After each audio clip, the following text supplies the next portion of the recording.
बच्चों last class में हमने आर्गुमेंट्स के बारे में सीखा था और कॉम्प्लेक्स नंबर का वेक्टर रिप्रेजेंटेशन भी हमने बच्चों सीखा था। आइए कुछ क्वेश्चन हम सॉल्व करते हैं जिसमें आर्गुमेंट और मॉडुलस को रिलेट करके कुछ क्वेश्चन सॉल्व करने हैं भी। क्वेश्चन में कहा है find modulus of argument of Z1 minus Z2। भाई पहले तो आप ये समझो इस बात का मतलब क्या है। Modulus of argument Z1 minus argument Z2, थोड़ा सा आपको समझा देता हूं। भाई इसका मतलब कुछ ऐसे है बच्चों, ये हमने बनाया आर्गेंट प्लेन और इसमें दो हमने कॉम्प्लेक्स नंबर लिए, एक Z1 एक Z2। ये है Z1 और इधर मान लीजिए मैंने बना दिया है Z2। तो बच्चों जो आर्गुमेंट ऑफ Z1 है वो ये वाला एंगल होगा और आर्गुमेंट ऑफ Z2 ये वाला एंगल होगा। अब उन दोनों का डिफरेंस का मतलब कौन सा एंगल हुआ, ये वाला एंगल। तो ये वाला एंगल बच्चों में फाइंड करना है। मतलब Z1 को जो ओरिजिन से आपने ज्वाइन किया है और Z2 को जो ओरिजिन से ज्वाइन किया है, उससे जो दो लाइंस बनी हैं उनके बीच का एंगल आपको फाइंड करना है। तो आर्गुमेंट के डिफरेंस का मतलब समझ में आ गया, उन दोनों के बीच का एंगल। अब देखिए इसमें पहला part, if mod of Z1 plus Z2 is equal to mod of Z1 plus mod of Z2। Mod of Z1 plus Z2 equal to mod of Z1 plus mod of Z2। बच्चों ये जो relation है तो बहुत ही simple वाला है। हम जानते हैं mod of Z1 plus Z2 mod of Z1 plus mod of Z2 के इक्वल तभी होता है जब Z1 और Z2 एक ही लाइन में होते हैं। अब बच्चों यदि Z1 और Z2 एक ही लाइन में होंगे तो दोनों के आर्गुमेंट तो सेम होंगे। अब दोनों के आर्गुमेंट सेम हैं तो उनके आर्गुमेंट का डिफरेंस कितना होगा, 0। आर्गुमेंट का डिफरेंस कितना होगा, 0। इसे 0 डिग्री कहें, 0 रेडियन कहें, सबका मतलब सेम ही होता है भाई। तो यहां आर्गुमेंट का डिफरेंस आएगा 0।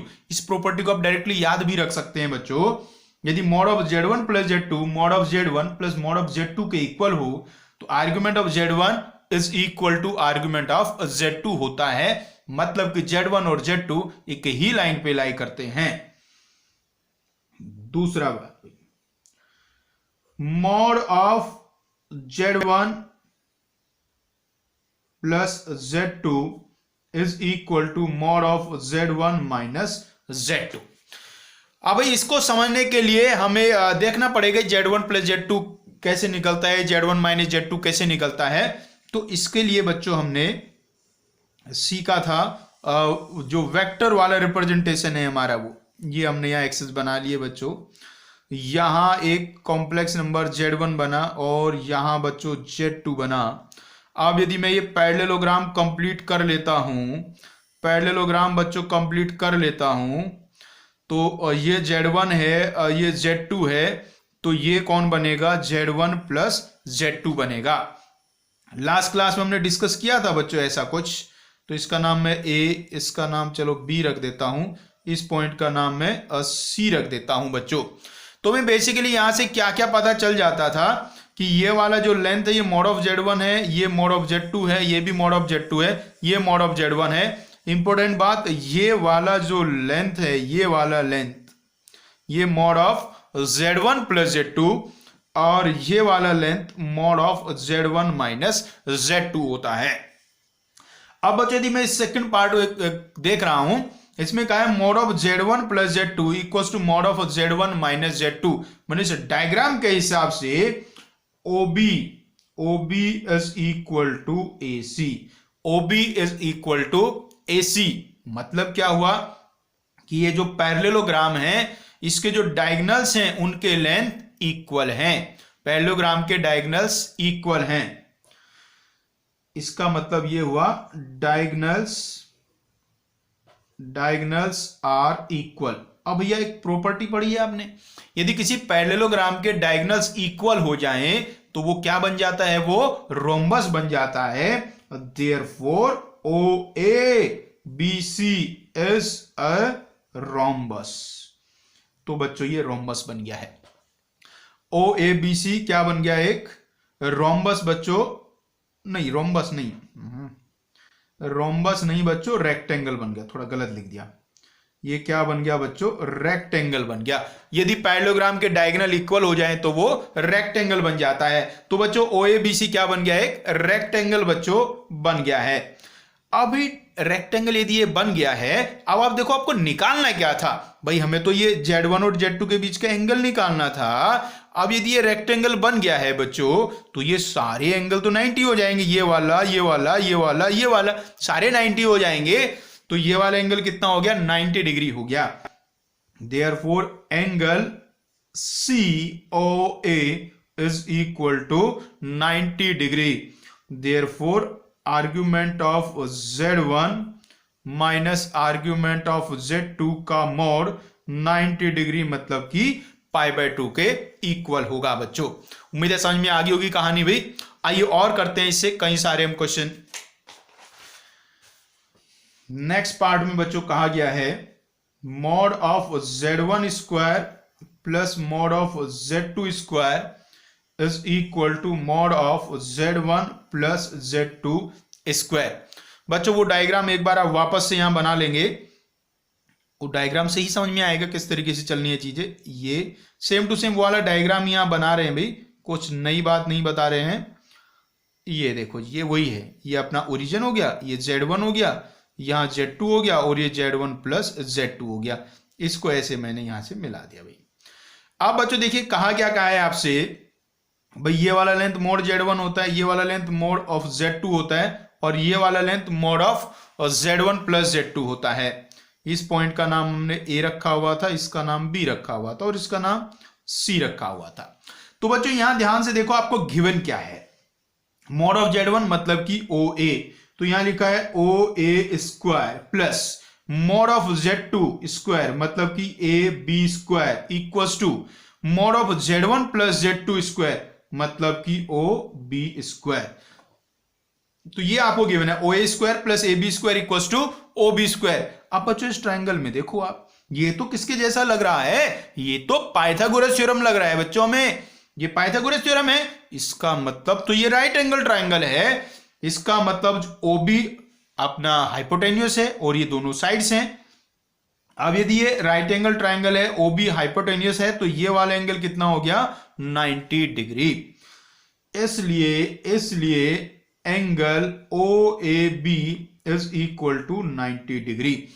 अब बच्चों ये पैरेललोग्राम का एक एंगल यदि 90 डिग्री हो गया, इसका मतलब ये क्या बन गया है, ये रेक्टेंगल बन गया है। Therefore OABC is a rectangle, ये बन गया है बच्चों रेक्टेंगल।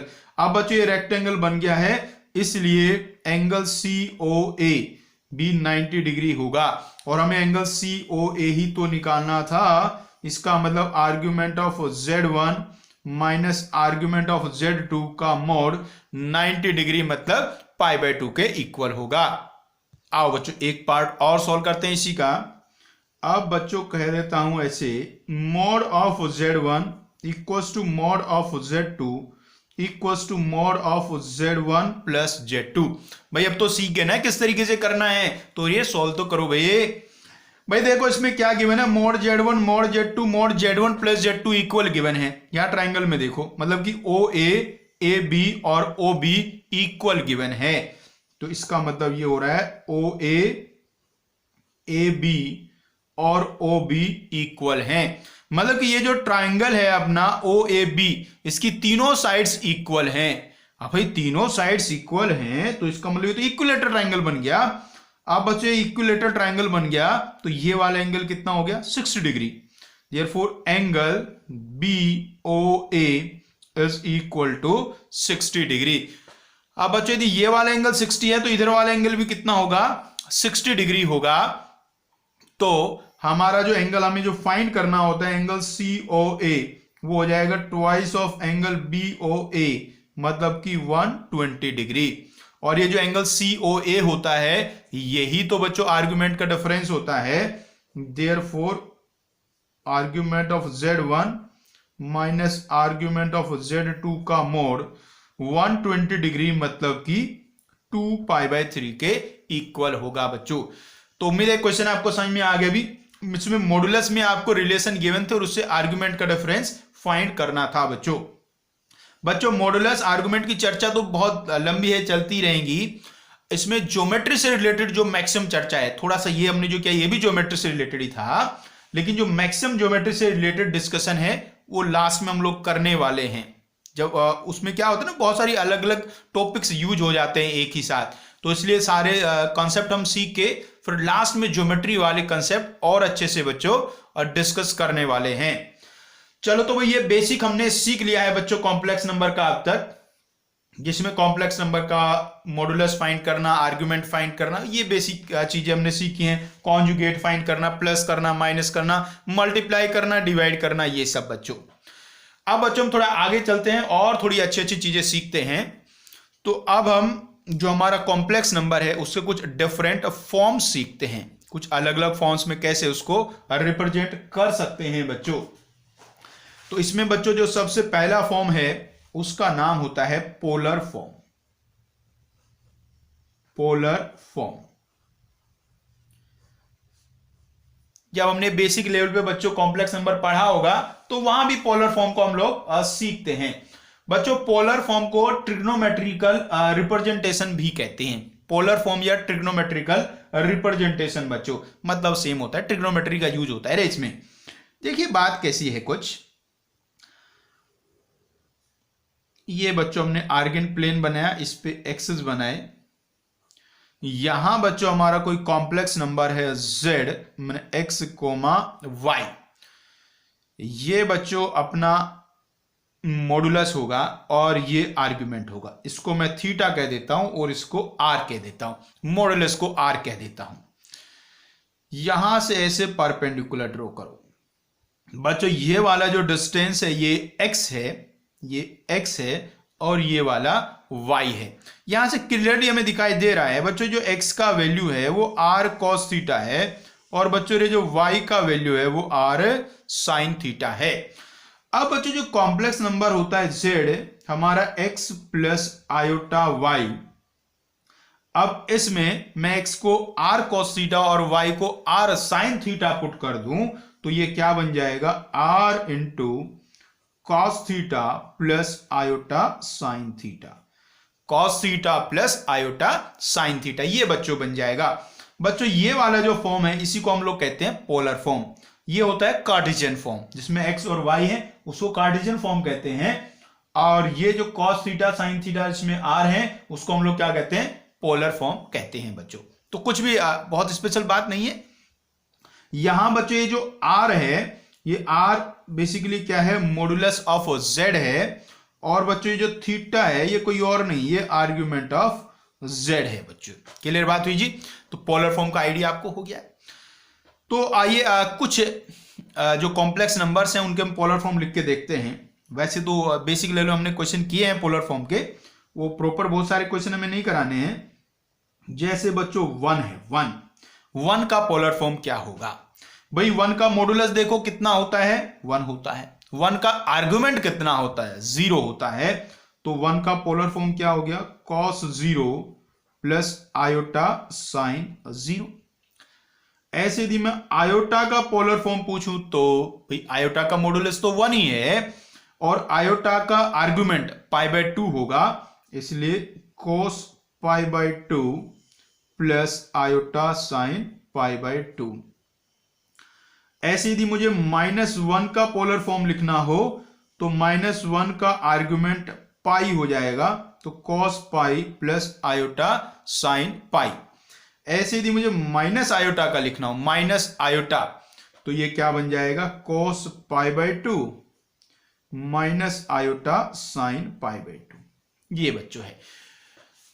तो ये पोलर फॉर्म भाई थोड़ा सा हमने सीख लिया है। बाकी इसके क्वेश्चन हमने काफी करने सीखे हुए हैं, कहां, बेसिक जब हमने कॉम्प्लेक्स नंबर सीखा होगा, स्कूल वाली बुक में होता है। ठीक है जी। तो अब आगे बढ़ते हैं, एक बहुत ही इंपॉर्टेंट थ्योरम आपको सिखाते हैं। बहुत ही इंपॉर्टेंट थ्योरम है भाई। थ्योरम का नाम है बच्चों यूलर्स थ्योरम। जैसे आपको जानकारी होगी बच्चों, ये जो कॉम्प्लेक्स नंबर की शुरुआत की थी ये यूलर नाम के विद्वान ने ही करी थी, तो उसने अपने नाम से एक थ्योरम भी बनाया है, उसको कहते हैं हम लोग Euler's theorem. Euler's theorem, Euler's theorem बच्चों। बहुत इंपॉर्टेंट थ्योरम है, इसे आप जरूर याद रखिएगा। ठीक है, याद रखो बच्चों, अब जो बेसिक हमारा पार्ट था वो खत्म हो चुका है कॉम्प्लेक्स नंबर का। अब ये थोड़ा high level, mainly advance level यहां से अब आपका स्टार्ट हो रहा है। तो यूलर्स ने क्या बताया बच्चों, यूलर्स ने कहा था जो हमारा cos theta plus iota sine theta है, जो cos theta plus iota sine theta है, ये e to the power I theta के इक्वल होता है। Cos theta plus iota sine theta is equal to e to the power iota theta होता है बच्चों। इसको कहते हैं यूलर्स थ्योरम। बच्चों इसका जो प्रूफ है, इसका जो एक्चुअल प्रूफ है वो हम लोग के सिलेबस में नहीं है।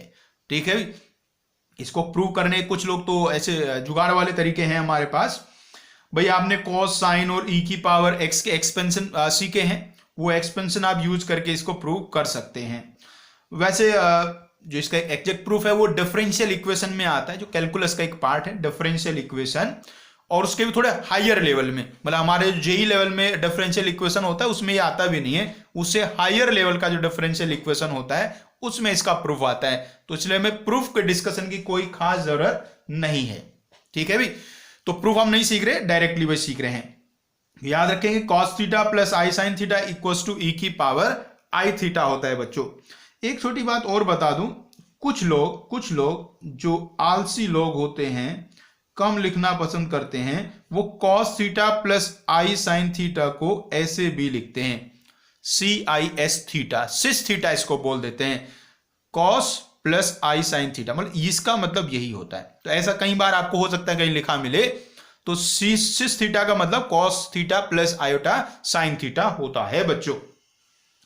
अब आओ बच्चों यहां से, बच्चों cos theta plus iota sine theta equals to E की पावर आई थीटा है, तो बच्चों cos theta minus iota sine theta क्या होगा, क्या किया, कॉन्जुगेट ले लिया, तो इधर क्या बन जाएगा e to the power minus iota theta. अब बच्चों आप इन दोनों को ऐड कर दो, इन दोनों को ऐड कर दो, तो क्या बन जाएगा 2 cos theta is equal to e to the power I theta plus e to the power minus i theta. इसको याद रखिएगा जी, कई बार ये यूज में आता है, बहुत यूज आता है। अब बच्चों आप दोनों को सब्ट्रैक्ट कर दो, ऊपर वाले से नीचे वाले को माइनस कर दो, तो 2 iota sine theta is equal to e to the power iota theta minus e to the power minus iota theta. ये बच्चों, तो यहां से आपने कॉस और साइन के value e to the power iota theta के टर्म्स में लिख दिए हैं बच्चों। इसमें यदि ऐसा पूछ लिया जाए आज से भी e to the power iota theta का रियल पार्ट क्या होता है, तो आप कह देंगे cos theta. e to the power iota theta का इमेजिनरी पार्ट क्या होता है, तो आप कह देंगे साइन थीटा बच्चों। तो उम्मीद है आपको ये यूलर थ्योरम बच्चों बिल्कुल एकदम से क्लियर हो गया है। अब बच्चों यूलर ने भी जो कॉम्प्लेक्स नंबर है उसको लिखने का एक फॉर्म बनाया था, जिसको हम यूलर्स रिप्रेजेंटेशन या एक्सपोनेंशियल फॉर्म कहते हैं। तो एक्सपोनेंशियल फॉर्म लिख देता हूं, ये सुनने में ज्यादा अच्छा लग रहा है। एक्सपोनेंशियल फॉर्म, क्या कहा जी, एक्सपोनेंशियल फॉर्म। कुछ ही बहुत बड़ी बड़ी बातें नहीं है, बहुत बेसिक बातें हैं। भाई हमने सीखा है कि जो कोई कॉम्प्लेक्स नंबर हमारा z होता है, जिसे हम x प्लस आई वाई लिखा करते थे, उसको पोलर फॉर्म में हम r cos theta plus e to the power i sin theta लिख देते हैं।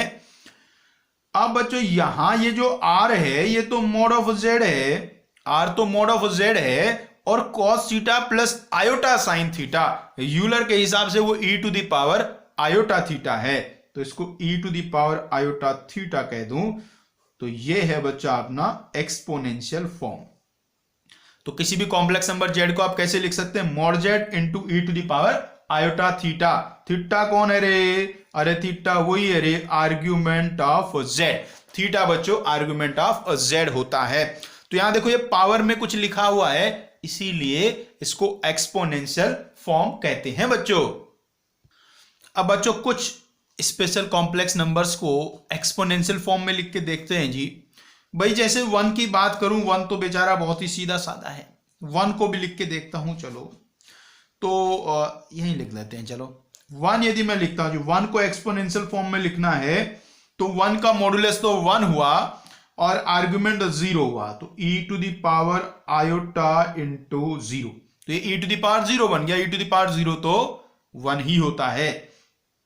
इसको ऐसे भी लिखा जा सकता है e to the power iota 2n pi. भाई जो एंगल 0 है और 2n पाई है सेम ही होते हैं ना, तो e to the power iota 2n pi, इसका मतलब ही कितना होगा, 1 ही बच्चों होगा। और देखिए बच्चों यदि मैं आयोटा को लिखता हूं, आयोटा को, ये अच्छा है, e to the power iota pi by 2, e to the power iota pi by 2, तो आयोटा को ऐसे लिखा जा सकता है e to the power iota pi by 2 बच्चों। ऐसी मुझे मतलब माइनस आयोटा को लिखना हो तो उसमें यहां माइनस का साइन बच्चों आ जाएगा। तो हमने एक दो कॉम्प्लेक्स नंबर को एक्सपोनेंशियल फॉर्म में लिख के देख लिया है बच्चों। आगे बढ़ते हैं जी और चर्चा करते हैं इसके बारे में।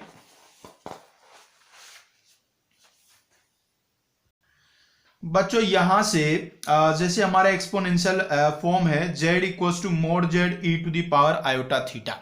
बच्चों जब हमने आर्गुमेंट की प्रॉपर्टीज डिस्कस करी थी तो आपको हमने कहा था कि जो आर्गुमेंट की प्रॉपर्टीज हैं वो लॉग के जैसी होती हैं। तो आज हम आपको बताएंगे वो जो आर्गुमेंट की प्रॉपर्टीज थी वो लॉग के जैसी क्यों थी। यहां से आप e to the power iota theta का वैल्यू फाइंड करें तो वो z upon mod of z बच्चों आ रहा है। अब दोनों साइड आप लॉग ले लेंगे तो यहां तो e to the power I theta बचेगा और यहां बन जाएगा log with base e z upon mod z, ऐसा बच्चों बन जाएगा। अब यदि इसको आप यहां से थीटा निकाले, थीटा मतलब कि आर्ग्यूमेंट ऑफ z हम निकालते हैं तो आ रहा है 1 upon iota log of z upon mod of z, ऐसा बच्चों आ रहा है। ये रिलेशन बच्चों आ गया है। तो इससे आपको अंदाजा हो गया है जो आर्गुमेंट है वो किसके जैसा है, लॉग के जैसा है। और बच्चों देखो जो आर्गुमेंट ऑफ z होता है या argument of z upon mod z होता है वो सेम ही होता है दोनों। तो इसको चाहो तो आप ऐसे भी लिख सकते हो कि argument of z upon mod z, 1 upon iota को माइनस आयोटा लिख दो तो यहां बन गया log z upon mod z। अब बच्चों जो आयोटा है वो तो बेसिकली एक कांस्टेंट ही होता है, वेरिएबल तो है नहीं, उसकी वैल्यू तो चेंज होगी ही नहीं। तो आप डायरेक्टली आप देखेंगे जो आर्गुमेंट है वो डायरेक्टली लॉग के जैसा है। आर्गुमेंट सीधा किसके जैसा है, लॉग के जैसा है। अब जैसे मान लीजिए हम यहाँ दो कॉम्प्लेक्स नंबर मल्टीप्लाई में लिखेंगे तो वो सीधे सीधे यहाँ लॉग के अंदर मल्टीप्लाई में जाएंगे तो सीधे सीधे किसकी प्रॉपर्टी यूज होंगी, लॉग की प्रॉपर्टी यूज होंगी। इसीलिए तो आपको कहा था जो आर्ग्यूमेंट की प्रॉपर्टी है वो किसके जैसी होती है, लॉग के जैसी होती है बच्चों। अब बच्चों चलो एक आध छोटा मोटा क्वेश्चन सॉल्व कर लेते हैं और फिर आगे चर्चा को बढ़ाते हैं बच्चों। जैसे देखिए बहुत ही छोटा सा और आसान सा क्वेश्चन आपके सामने एक है।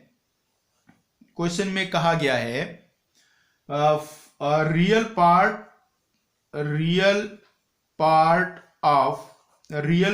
Of e to the power iota theta h। e की पावर आयोटा थीटा का आपको रियल पार्ट फाइंड करना है बच्चों। तो घबराना नहीं है, पहली बात तो ये है बच्चों लिखा है e की पावर आयोटा थीटा। इसमें बच्चों आप यूलर्स थ्योरम यूज कर दो। क्या यूज कर दो, यूलर्स थ्योरम। तो मैं यूलर्स थ्योरम यूज करूंगा तो जो ये पावर में यहाँ e की पावर आयोटा थीटा लिखा हुआ है इसको cos theta plus iota sine theta लिख दूंगा तो ये बन गया cos theta plus iota sine theta. अब बच्चों एक बहुत ही बेसिक प्रॉपर्टी है, पावर ऐसे प्लस में लिखी है तो अलग अलग करके मल्टीप्लाई में आ जाएंगी। तो e की power cos theta into e की power iota sine theta equals to e की पावर cos थीटा। आप ध्यान दीजिएगा बच्चों, e की पावर यूलर्स थ्योरम क्या कहता था, e की power iota theta cos theta plus iota sine theta होता है।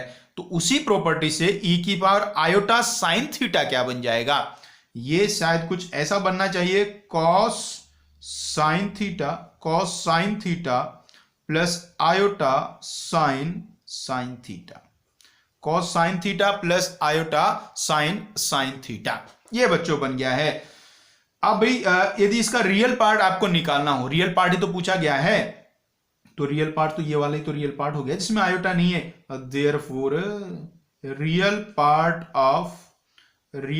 Of e to the power iota theta is equal to e to the power cos theta into cos of sin theta. ये बच्चों आ गया इसका real part. अब एक छोटा सा क्वेश्चन और करते हैं भाई।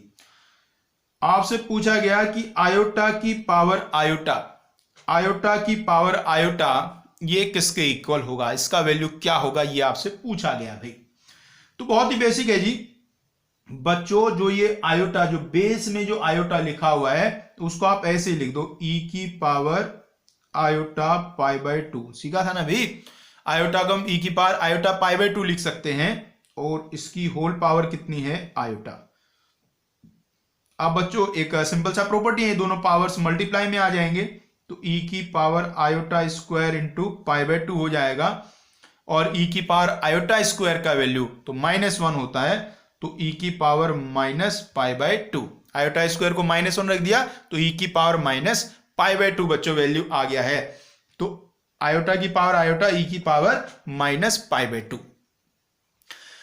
चलो बच्चों एक और बहुत ही छोटा सा टॉपिक अब डिस्कस करते हैं जिसका नाम है लॉग। वैसे कोई टॉपिक है नहीं, है बहुत बेसिक सी बात है। किसी कॉम्प्लेक्स नंबर का आप लॉग कैसे निकालेंगे, कोई अलग बात नहीं है, नॉर्मल लॉग जो होता है वो यहां यूज करना है। तो लॉगरिथम ऑफ ए कॉम्प्लेक्स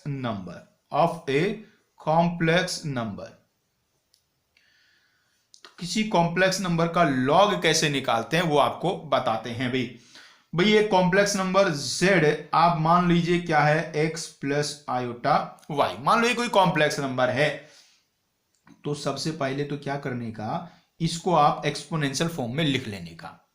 तो z को मैं कैसे लिख लूंगा, ऐसे mod z e to the power i theta. यहां बच्चों जो मोड z होगा वो under root of X square plus Y square होगा, और जो थीटा है वो क्या होगा भी, थीटा आर्ग्यूमेंट होगा। चाहो तो मैं इसको ऐसे लिख दूं कुछ tan inverse y upon x बच्चों। अब बच्चों यहां मैं लॉग ले रहा हूं तो log of z equals to base e रखेंगे, यहां बन जाएगा log mod z e to the power i theta. So log z equals to चल ही रहा है बच्चों, लॉग की प्रॉपर्टी यूज होगी भी, यहां 2 मल्टीप्लाई में लिखें तो अलग अलग लॉग हो जाएगा, प्लस में आ जाएंगे। So log mod z plus log of e to the power i theta. Base में बच्चों e हम ले रहे हैं, बेस में आप कुछ और चाहें तो और भी ले सकते हैं। अब बच्चों लॉग z भाई मोड z का वैल्यू क्या है, under root of X square plus Y square. अब बच्चों यहां देखिए ये आयोटा थीटा तो आगे आ जाएगा और लॉग ई बेस ई तो 1 हो जाएगा, तो ये बेसिकली क्या बन गया, आयोटा थीटा बच्चों बन गया है। तो लॉग ऑफ z मतलब कि log of x plus iota y, log of x plus iota y क्या बन चुका है, देखो ये जो अंडर रूट है इसका मतलब पावर 1/2 है, तो पावर 1/2 हो जाएगी और वो आगे आ जाएगी। So half log of X square plus Y square plus iota theta का वैल्यू देख लू मैं tan inverse y upon x, ये बच्चों आ गया है। ये बच्चों इस तरीके से आप किसी कॉम्प्लेक्स नंबर का लॉग निकाल सकते हैं। तो इसमें देखो तो कुछ भी अलग बात तो कुछ भी नहीं की है, बेसिकली आपको एक्सपोनेंशियल फॉर्म में लिख लेना है और फिर सीधे सीधे लॉग ले लेना है बच्चों। ये जो लॉगरिथमिक है इसके वैल्यू ये कह सकते हो प्रिंसिपल वैल्यू आएगी, इसका जनरल वैल्यू भी आप कह सकते हो। ये सारी जो प्रिंसिपल और जनरल की कहानी है ये पता है किसकी वजह से, थीटा की वजह से है। थीटा के वैल्यू 2 टाइप के होते हैं ना, एक प्रिंसिपल आर्गुमेंट होता है, दूसरा जनरल होता है। तो ये इसकी प्रिंसिपल वैल्यू है, जनरल लिखनी हो तो उसमें क्या करेंगे आप 2n पाई ऐड कर देंगे। यही जो थीटा है ना, इसको थीटा को थीटा प्लस 2n पाई लिख देंगे, ठीक है भाई। तो इस तरीके से लॉगरिथमिक आप निकाल सकते हैं किसी कॉम्प्लेक्स नंबर का। कोई नई बात नहीं है, किसी ने नहीं पढ़ा होगा तो भी वो अपने आप इसको सॉल्व कर सकता है बच्चों। अब बच्चों आगे बढ़ते हैं और कुछ अब अच्छी बातें करते हैं, ठीक है ना। ये तो ऐसी बेसिक बातें थी, अब अच्छी बातें। एक बात आपको फिर से याद दिला दे, ये सब बच्चों जो भी चल रहा है एडवांस लेवल है, इससे मेंस में क्वेश्चन नहीं आते नॉर्मली, ठीक है ना। और स्कूल में तो सिलेबस में ये होता ही नहीं है नॉर्मली, ठीक है ना। बस यूलर थ्योरम तो आप याद रखेंगे तो आपका मेंस का सवाल उससे बाहर नहीं आ सकता, यूलर थ्योरम से बाहर नहीं आ सकता। वैसे तो उससे पहले ही खत्म हो जाते हैं सब, बेसिक से ही सवाल आ जाता है मैक्सिमम टाइम पे, लेकिन यदि आगे भी जाएगा तो यूलर थ्योरम पे आ जाता है, ठीक है ना भी। और बाकी यदि आता है तो ओमेगा से आता है, जो हमने बेसिक लेवल में भी सीखा था, और यहां भी उसको डिटेल में हम सीखेंगे आगे बच्चों। तो अब बच्चों हम आगे सीखने जा रहे हैं एक और अच्छा थ्योरम जिसका नाम है डी मोइवर्स थ्योरम। आइए बच्चों सीखते हैं De Moivre's theorem. De Moivre's theorem क्या कहता है बच्चों, cos theta plus iota sine theta की whole power n is equal to cos N theta plus iota sine N theta. Feel करो भैया थ्योरम को पहले, ये जो पावर में n लिखा है ये थीटा के मल्टीप्लाई में आ जाएगा, जो पावर में n लिखा है वो थीटा के मल्टीप्लाई में आ जाएगा, ये कहता है डी मोइवर्स थ्योरम। लेकिन याद रखना कॉम्प्लेक्स नंबर कैसा होना चाहिए, cos theta plus I sine theta. जब ऐसा होगा तभी ऐसे आप लिख सकते हैं बच्चों, ये है बच्चों डी मोइवर्स थ्योरम। बच्चों जी आपको यूलर थ्योरम आता है तो फिर डी मोइवर्स थ्योरम आए या ना आए उससे कोई फर्क नहीं पड़ता है। ऐसा हम क्यों कह रहे हैं, यदि मैं इसको यूलर थ्योरम की नजर से देखूं तो ये बहुत ही सिंपल सीधी सादी बात दिखाई देती है। देखिएगा लेफ्ट हैंड साइड को आप देखो तो ये e की पावर आयोटा थीटा की होल पावर n है। राइट हैंड साइड को यदि देखो तो ये e to the power iota n theta है। भाई सीधे सीधे यूलर थ्योरम यूज किया है बच्चों, तो cos plus iota sine theta को मैंने e की पावर आयोटा थीटा लिख दिया, और उधर cos n theta plus iota sign n theta को e की पावर आयोटा n थीटा लिख दिया है। अब यदि मैं इस नीचे वाले रिलेशन को देख रहा हूं, ये बहुत ही ऑब्वियस सी बात दिखाई दे रही है, भाई e to the power I theta की पावर n, तो e की पावर आई एन थीटा होगा ही ना। तो इसलिए डी मोइवर्स थ्योरम का यहां से इंपॉर्टेंस बहुत ही कम हो गया, आपका खत्म सही हो गया, ठीक है नहीं। यदि आपको यूलर थ्योरम आता है तो उसी से आप सब क्वेश्चन सॉल्व कर सकते हैं, फिर भी डी मोइवर्स को भी याद रख लेना भाई, ठीक है जी। तो चलिए अब बच्चों हम कुछ क्वेश्चन सॉल्व करते हैं, उसमें D Moivre's theorem Euler theorem वो सबके काम आएंगे। एक छोटा सा डिस्कशन और कर लेता हूं साथ में। कई बार क्या होता है ना, ऐसे कोस प्लस आई साइन की पावर n जैसे लिखा हुआ है, कई बार इसको उल्टा करके लिख देता है, साइन प्लस आई कोस लिख देता है और उसकी पावर n ओपन करने को कहता है। तो उसको कैसा करेंगे वो आपको थोड़ा और समझा देता हूं। यदि हमें देखना हो sine theta plus iota cos theta की पावर n, इसका वैल्यू निकालना हो तो कैसे निकालेंगे आप भाई, इसमें डी मोइवर्स थ्योरम काम आएगा नहीं, यूलर थ्योरम भी काम नहीं आएगा, क्योंकि सभी में तो cos प्लस आई साइन चाहिए भाई। तो क्या करेंगे, यहां तो गड़बड़ हो गया भाई। अब इसमें गड़बड़ क्या हुआ, एक बच्चा, दो बच्चे अलग अलग नजर से इसको देख सकते हैं। एक बच्चा ऐसा कह रहा है सर इसमें ना ये गलती से यहाँ साइन आ गया और यहाँ cos आ गया, वास्तव में यहाँ cos आना चाहिए था और यहाँ साइन आना चाहिए था। तो घबराना क्या, बना लो यार। तो जो ये साइन थीटा इसको मैं cos थीटा लिखना चाहता हूं तो लिख देंगे cos pi by 2 minus theta. Sine theta को क्या लिख दो, cos pi by 2 minus theta. और बच्चों ऐसे ही साइन cos थीटा को लिख दो sine pi by 2 minus theta और इसकी होल पावर n। अब देखिएगा अब बिल्कुल सब सही हो गया, यहां cos आ गया और वहां साइन आ गया। अब तो मैं इसमें डी मोइवर्स थ्योरम यूज कर सकता हूं ना, और डी मोइवर्स थ्योरम क्या कहता है, ये जो पावर है इस एंगल के मल्टीप्लाई में आ जाएगा। तो क्या बन गया जी, cos n into pi by 2 minus theta plus iota sign n into pi by 2 minus theta. ऐसे बच्चों आ गया है। इसी बात को एक बच्चा दूसरे तरीके से भी कर सकता है, यही अपना sine theta plus iota cos theta की पावर n है। बच्चा कहता है सर जो साइन और कॉस हैं वो तो बिल्कुल सही लिखे हुए हैं, गड़बड़ तो आयोटा की वजह से हुआ है। ये जो आयोटा है ये वास्तव में इसके साथ होना चाहिए था और ये उसके साथ चला गया है, गड़बड़ तो ये हुआ है। तो मतलब कि कॉस के साथ आयोटा नहीं होना चाहिए था ना, तो आप आयोटा को कॉमन ले लो, आयोटा कॉमन ले लोगे तो कॉस के साथ आयोटा फिर नहीं बचेगा।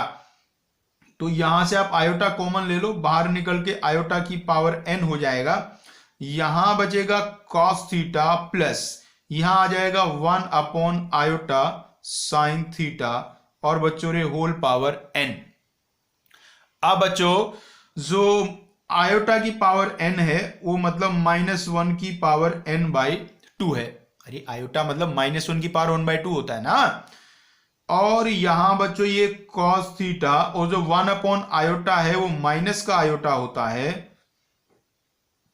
ऐसा बच्चों बन गया। अब देखो ये सही फॉर्म में आ गया है। अब इसमें मैं डी मोइवर्स थ्योरम यूज कर सकता हूं, तो -1 की power n/2 cos n theta minus iota sign n theta, ये बच्चों आ गया है। क्लियर बात है जी। तो ये हमने क्या सीख लिया, यदि sine theta plus iota cos theta कभी आपको मिल जाए तो उसको आप किस तरीके से सॉल्व करेंगे। दो तरीके हैं, या तो π/2 माइनस थीटा करके या तो आयोटा कॉमन लेके बच्चों। क्लियर बात जी। कई बार बच्चे गलती से इसमें ही डी मोइवर्स थ्योरम लगा देते हैं, तो ये सावधानी बरतना है। याद रखना आयोटा हमेशा साइन के साथ, आयोटा हमेशा साइन के साथ होना चाहिए, ठीक है भी। या फॉर्म भी याद कर सकते हो। फॉर्म कौन सी थी हमारी, सिस थीटा फॉर्म होती है, मतलब पहले सी आता है और बाद में एस आता है, मतलब पहले कॉस आता है और बाद में साइन आता है बच्चों। आइए आप कुछ छोटे छोटे बेसिक से क्वेश्चन सॉल्व करते हैं बच्चों। देखिएगा एक बहुत ही बेसिक सा क्वेश्चन भाई आपको दिया गया है सॉल्व करने के लिए। Cos theta plus iota sine theta और इसके मल्टीप्लाई में है बच्चों cos alpha plus iota sine alpha और बच्चों डिवाइड में है cos gamma plus iota sine gamma. If is equal to cos beta plus iota sine beta, तो आपको बीटा का वैल्यू बताना है भाई क्या होगा थीटा एल्फा और गामा के टर्म्स से। बहुत ही ज्यादा आसान क्वेश्चन है रे भाई। देखो रे यहां क्या लिखा है cos theta plus iota sine theta, इसको आप क्या करो यूलर्स फॉर्म में लिख लो। किस फॉर्म में, यूलर्स फॉर्म में। यूलर्स फॉर्म मतलब e to the power iota theta, ये e की cos alpha plus iota sine alpha ये बन जाएगा e to the power iota alpha और नीचे वाला बन जाएगा e to the power iota gamma. उधर क्या लिखा है e to the power iota beta, ऐसा बच्चों लिखा है। अब बच्चों यदि मैं लेफ्ट हैंड साइड को सॉल्व करूं तो यहां बन रहा है e की power iota into theta plus alpha minus gamma और इक्वल्स टू में e to the power iota beta.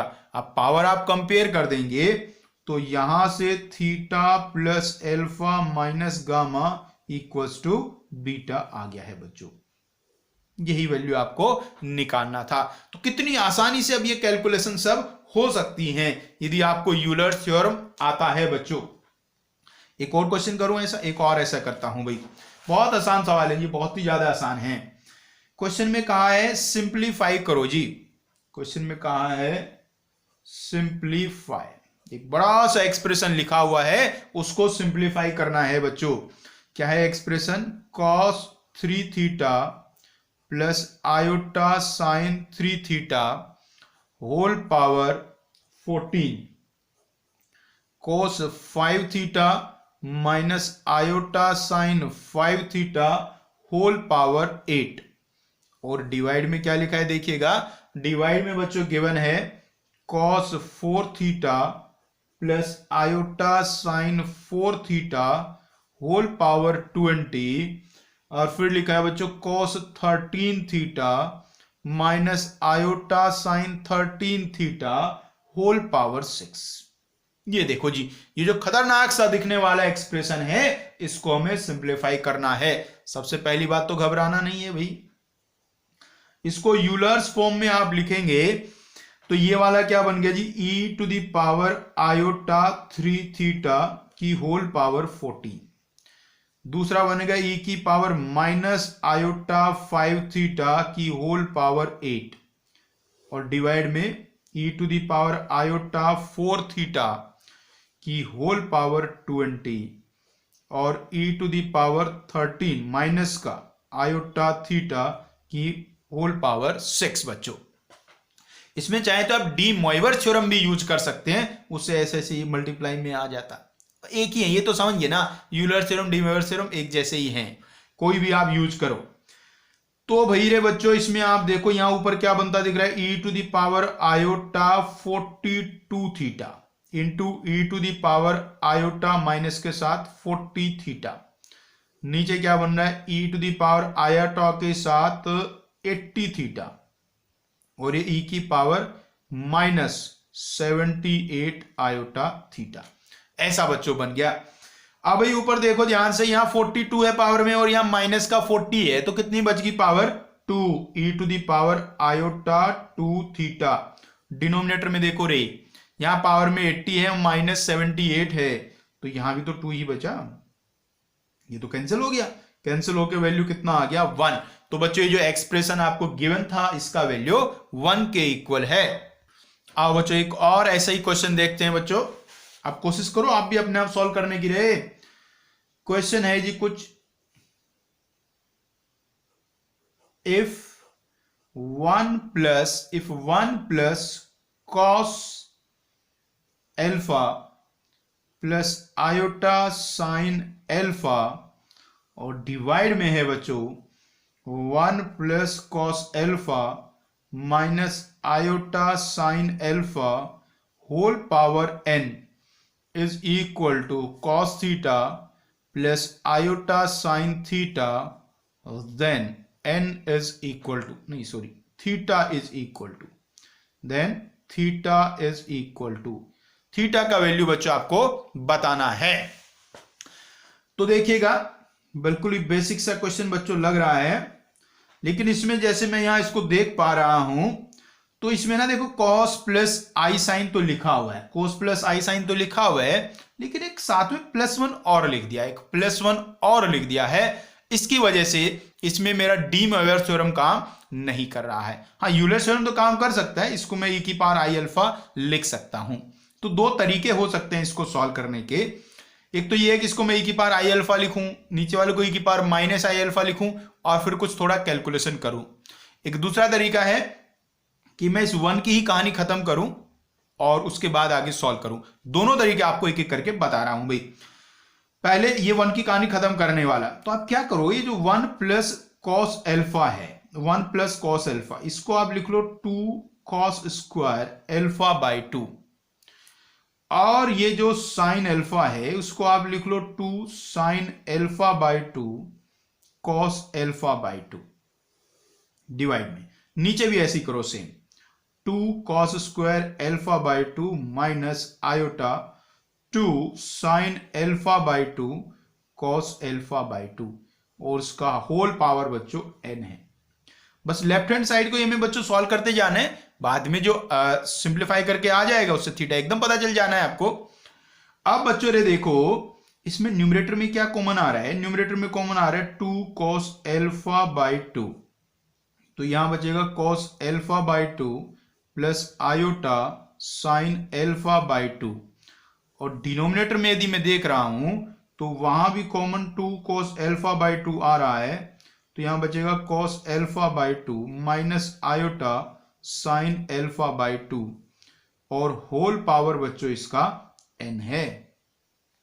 अब देखो रे यहां से 2 cos alpha by 2 2 cos alpha by 2 हो जाएगा कैंसिल, ये बच्चों कैंसिल हुआ। अब बच्चों ये जो cos alpha by 2 plus E to the power sine alpha by 2 है, मतलब cos alpha by 2 plus iota sine alpha by 2 है, इसको मैं E to the power iota alpha by 2 लिख दूंगा, नीचे वाले को E to the power minus iota alpha by 2 लिख दूंगा और इसकी होल पावर n लिख दूंगा। अब कुछ कहने की जरूरत नहीं कि ये बन गया E to the power iota n alpha, समझ में आया कैसे कह दिया। अरे भाई बच्चों ऊपर e की पावर आई अल्फा बाई 2 है, नीचे माइनस अल्फा बाई 2, ऊपर जाके ऐड हो जाएगा तो e की पावर में आई अल्फा बन जाएगा ना, होल पावर n है तो e की पावर आयोटा n अल्फा ऐसा बन गया है। बच्चों जो राइट साइड इसमें आपको गिवन है वो e to the power iota theta ही तो है, तो इसलिए थीटा का वैल्यू कितना आ गया n अल्फा, थीटा का वैल्यू कितना आ गया बच्चों n अल्फा, थीटा का वैल्यू बच्चों n अल्फा आ गया है। अब बच्चों इसका मैं दूसरा तरीका भी आपके साथ डिस्कस करना चाहूंगा। उसमें क्या करना है, ये जो cos alpha plus iota sine alpha, इसको E to the power iota alpha लिख देना है। तो ये क्या बन जाएगा, 1 plus E to the power iota alpha upon 1 plus E to the power minus iota alpha और होल पावर n। अब इसको सिंप्लीफाई करना है बच्चों। अब भाई बच्चों रे, ये जो e की पावर माइनस आयोटा अल्फा, इसको 1 अपॉन ई की पावर आयोटा अल्फा लिख दो, या ऐसे भी कह सकते हो न्यूमरेटर डिनोमिनेटर को e की पावर आयोटा अल्फा से मल्टीप्लाई कर लो, दोनों का मतलब सेम ही निकलता है बच्चों। तो मैं ऐसे कह लेता हूं कि मैंने न्यूमरेटर और डिनोमिनेटर को e की पावर आयोटा अल्फा से मल्टीप्लाई कर लिया है। तो इसको मैं जब e की पावर आयोटा अल्फा से मल्टीप्लाई करूंगा तो यहां बनेगा e की पावर आयोटा अल्फा और प्लस 1, ये प्लस 1 बन जाएगा नहीं, होल पावर n। अब इसमें ध्यान से देखिए, ये 1 प्लस ई की पावर आयोटा अल्फा है, ये भी 1 प्लस ई की पावर आयोटा अल्फा है, तो इससे इसको आप क्या कर देंगे, कैंसिल कर देंगे। तो यहां बचा क्या, ई की power iota alpha whole power n। तो कितना बन गया, ई की पावर आयोटा n अल्फा। देखो आ गया ना, सेम टू सेम वही जो पहले आया था। इसका मतलब फिर से मैंने क्या कह दिया, theta is equal to n alpha, theta is equal to n alpha, ऐसा बच्चों आ गया है। तो समझ में आ गया, कितना अच्छा सवाल था, ठीक है ना। तो ऐसी कैलकुलेशन आपको बहुत कंफर्टेबल होना है, ऐसी वाली कैलकुलेशन में बीच बीच में आती रहती है इस तरीके की कैलकुलेशन बच्चों। चलिए आगे बढ़ते हैं और देखते हैं क्वेश्चन।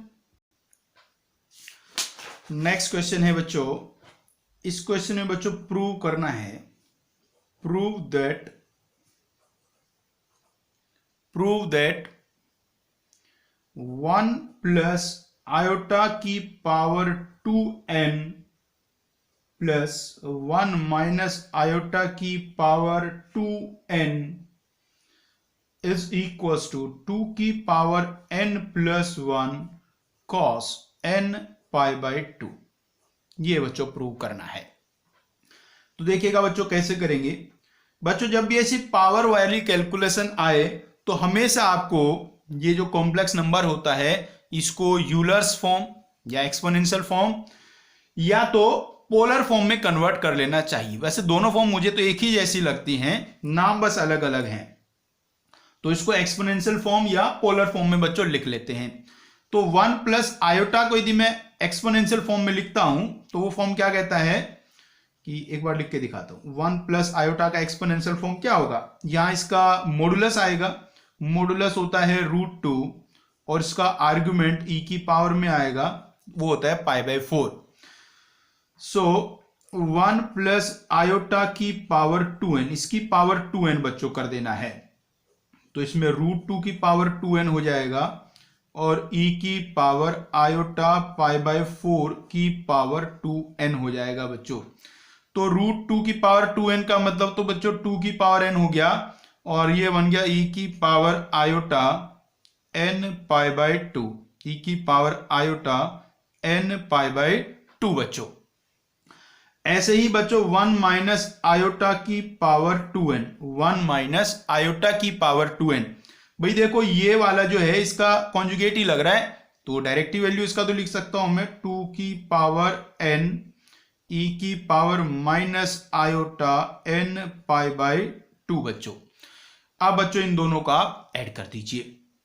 सो 1 प्लस आयोटा की power 2n plus 1 minus iota की power 2n is equal to 2 की पावर n, ये वाला और ये वाला ऐड करना भी है, 2 की पावर n कॉमन ले लो, तो e की power iota n pi by 2 plus e की power minus iota n pi by 2। ये बच्चों बन गया है। अब याद करो e की power iota theta plus e की पावर माइनस आयोटा थीटा क्या होता है, ये 2 कोस थीटा हुआ करता था बच्चों। तो e की पावर में जो भी लिखा हुआ है इसका वैल्यू बन जाएगा 2 cos n pi by 2, 2 cos n pi by 2 बच्चों। 2 की पावर n इंटू 2, तो ये बन गया 2 की power n plus 1 cos n pi by 2 cos n pi by 2। ये बच्चों आ गया और यही बच्चों हमें लाना था। आइए बच्चों नेक्स्ट क्वेश्चन देखते हैं। बच्चों नेक्स्ट क्वेश्चन में कहा गया है बच्चों आपसे,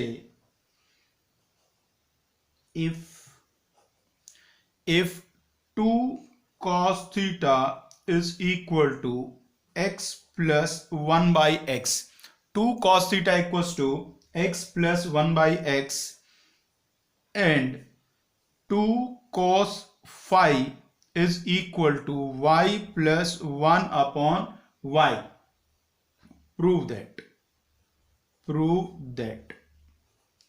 फर्स्ट पार्ट है बच्चों, x की पावर m y की power n plus 1 upon x की पावर m y की power n is equal to 2 cos m theta plus n phi.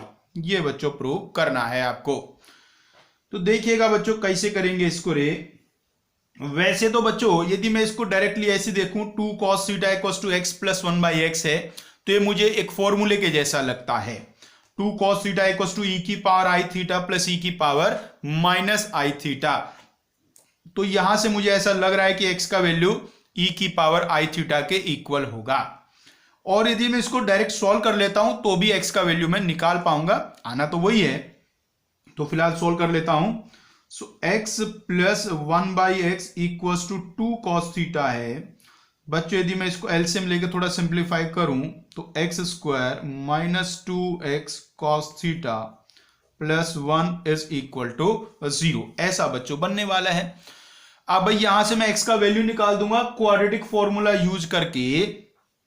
तो x का वैल्यू बच्चों आएगा माइनस बी मतलब हो गया 2 cos theta plus minus under root of B square मतलब कि 4 cos स्क्वायर theta minus 4ac upon 2a। तो बच्चों ये क्या बन गया 2 cos थीटा प्लस माइनस, यहां से बच्चों 4 कॉमन लोगे तो बाहर 2 आ जाएगा। ये cos स्क्वायर थीटा माइनस 1 है, cos स्क्वायर थीटा माइनस 1 तो बन गया माइनस का साइन स्क्वायर थीटा बच्चों, और अपॉन में है जी 2। तो x का वैल्यू बच्चों कितना आ गया, यहां से भाई 2 तो कॉमन आई कैंसिल हो जाएगा, और under root of sine square theta under root of minus sine square theta iota sine theta बन जाएगा। तो ये बन रहा है भैया cos theta plus iota sine theta, या तो cos theta minus iota sine theta. ये बच्चों x के दो वैल्यू आ गए हैं। अब इनमें से आप कोई भी एक वैल्यू ले लो, वैसे तो दोनों वैल्यू लेके सॉल्व करना चाहिए, लेकिन उसमें ऐसा कुछ प्रूव करना है तो इसका मतलब ये है कि आप ये वाला वैल्यू लो या ये वाला वैल्यू लो, दोनों से सेम ही आता होगा। ऐसे ही सिमिलरली y का वैल्यू क्या हो जाएगा बच्चों, cos phi plus iota sine phi, या तो cos phi minus iota sine phi. अब बच्चों आपको एक x का वैल्यू लेना है, एक y का वैल्यू लेना है, कोई सा भी ले लो भाई। वैसे तो 4 कॉम्बिनेशन बन सकते हैं, ये इसका प्लस वाला, इसका प्लस वाला, इसका माइनस वाला, इसका माइनस वाला, इसका प्लस इसका माइनस, या इसका प्लस उसका माइनस। ठीक है ना भाई, आप कोई सा भी एक लेके सॉल्व कर दीजिएगा बच्चों।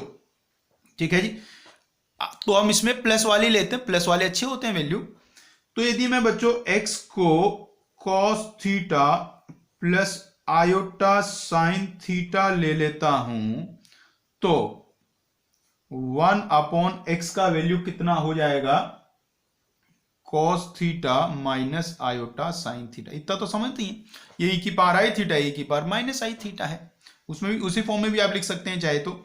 ऐसे ही y के लिए भी उसका लिखना क्या। तो अब मैं सीधे सीधे कहां जा रहा हूं जी, x की पावर m इंटू वाई की पावर n के पास जा रहा हूं, और ये 1 अपॉन x की पावर m y की पावर m। बच्चों x की पावर m मतलब e की पावर i थीटा की पावर m, और e की पावर i फाई की पावर n प्लस 1 के अपॉन में भी सेम यही। दोबारा लिखने से क्या फायदा, वही तो लिखना है। अब यहां देखो क्या बन गया है बच्चों, e की power iota m theta plus n phi. दूसरा क्या बन जाएगा, 1 अपॉन में लिखा है तो उसको मैं ऊपर ले आऊंगा, तो ई की power minus m theta plus n phi.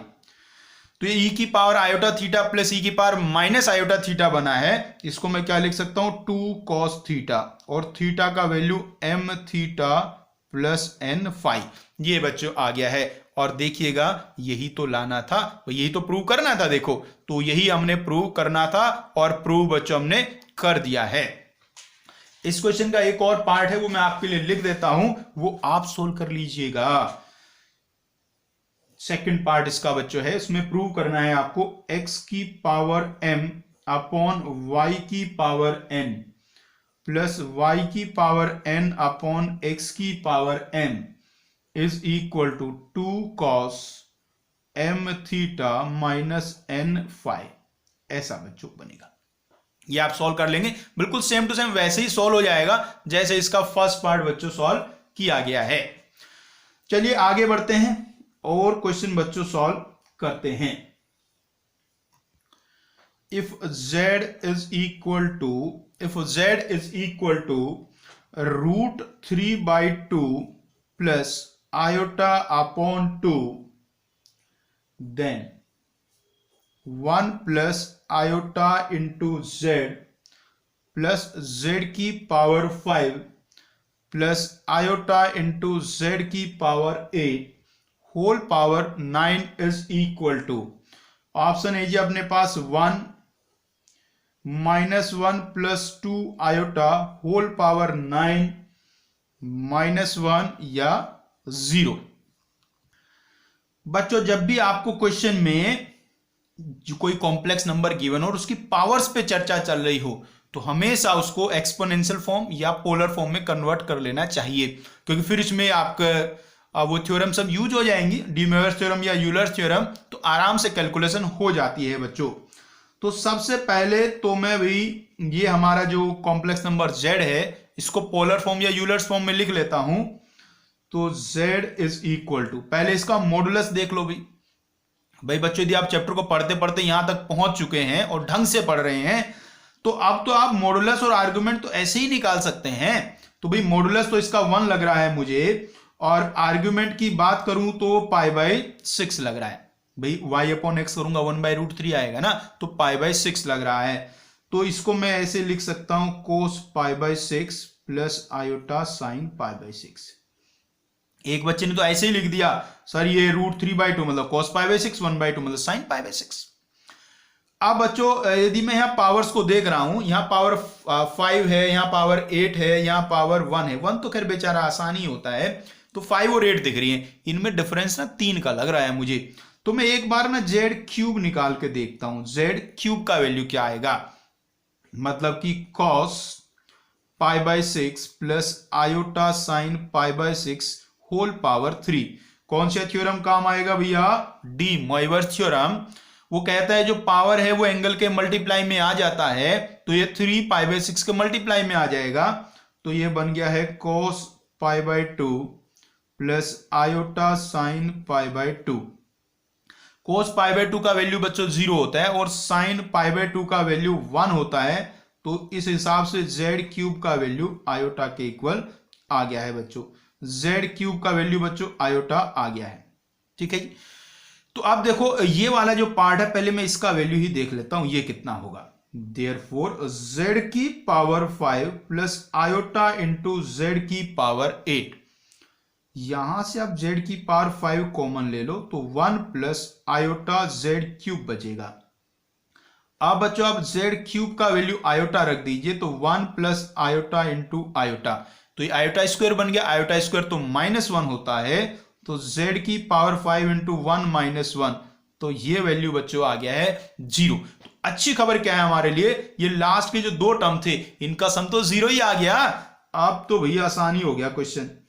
तो अब 1 plus iota z plus z की power 5 plus iota into z की पावर 8 होल पावर 9, ये बन चुका है 1 प्लस आयोटा z की पावर 9। ऐसा बच्चों ये बन चुका है। अब भाई बच्चों यहां मैं z का वैल्यू पुट कर दूंगा, यहां मैं z का वैल्यू पुट कर सकता हूं, और तो ये क्या बन गया बच्चों 1 और जेड का वैल्यू यही वाला √3/2 आयोटा बाई 2 यही लिख देता हूं ना।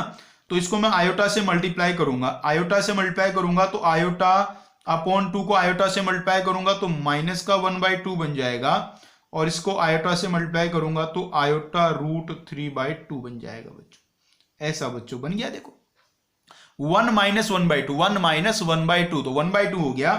तो ये बच्चों बन चुका है रे 1/2 प्लस आयोटा √3/2 होल पावर 9।